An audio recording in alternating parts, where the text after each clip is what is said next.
You describe the president's modus operandi here as enrage and engage. What should the engagement look like here, and should it include military strikes in your view? Well, obviously the president wants to respond to the use of chemical weapons.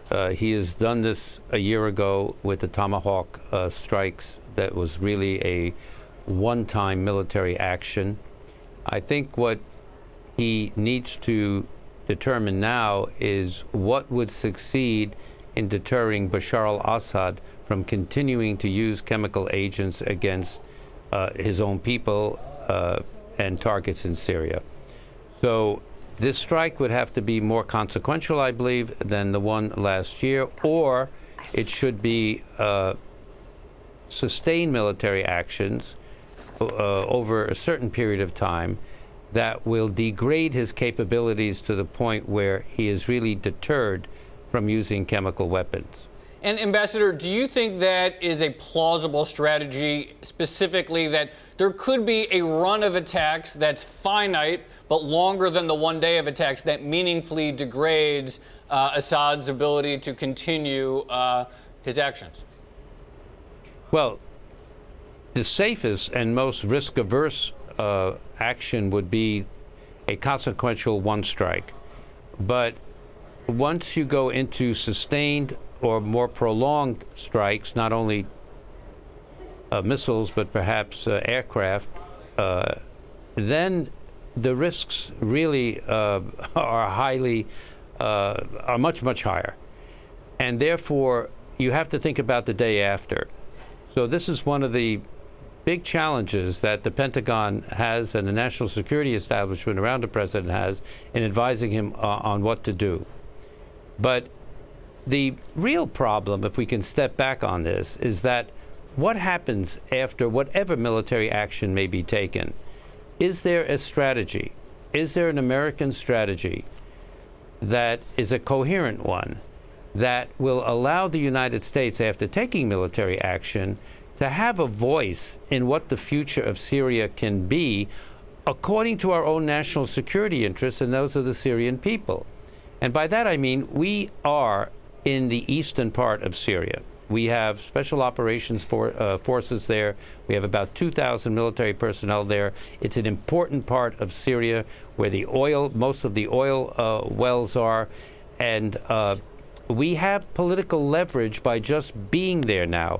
Are we going to use that political leverage in determining the future of Syria, and at least to have some cards in our hands vis-a-vis the other key actors, Russia, Iran, Hezbollah, and others? So obviously the U.S. is up against a formidable group of countries there. Is there a strategy, Mr. Ambassador, that you think that would get allies involved, that would allow the U.S. to build a coalition? What might that strategy be? Well, I think you have the beginnings of a coalition. The French, the UK, certain of our Arab partners, I think would be with us in some sort of military action. But again, it's the day after. What happens the day after? And of course, these strikes have to be very carefully calibrated in terms of deconfliction from Russian forces. The objective here is not Russia. The objective here is Syria and Bashar al-Assad and his regime and his use of chemical weapons. That's the objective. Now, when I use the phrase that the president's modus operandi is to enrage and engage, he's very transactional as a president. He likes to disrupt things before he engages in negotiations. It is part of his DNA. And that's fine if you're going to be disrupted, but you have to have a plan after this disruption that makes sense.